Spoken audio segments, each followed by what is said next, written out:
তেল দেওয়া হয়েছে, কারণ এই মুহূর্তে করা হবে বড়ি ধনেপাতা দিয়ে শীতের দিনে লাউ ঘন্ট।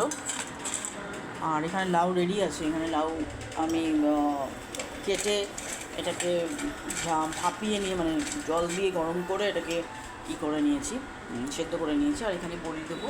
আর এটা হচ্ছে কালো জিরে, আর এটা হচ্ছে রাঁধুনি, সাদা জিরে রাঁধুনি, এটা ফোড়ন দেওয়া হবে।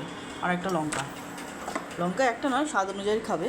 তো আমি এখানে 2 বা 3টে ইউজ করবো, যেহেতু লাউটা অনেক পরিমাণ আছে। এটা দিয়ে দেওয়া হচ্ছে বড়ি।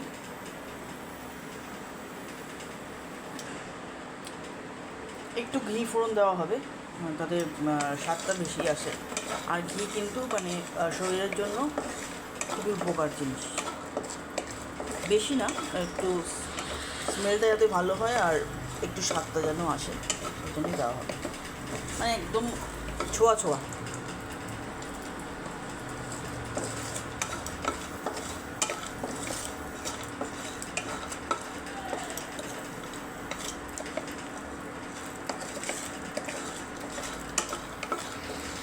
আর লাউয়ের তরকারি বা যে কোনো তরকারিতে না বেশি তেল লাগে না, কারণ ওটা দিয়ে জল ফল বেরিয়ে ওটা সিদ্ধ হয়ে যায়, তো বেশি তেল লাগে না।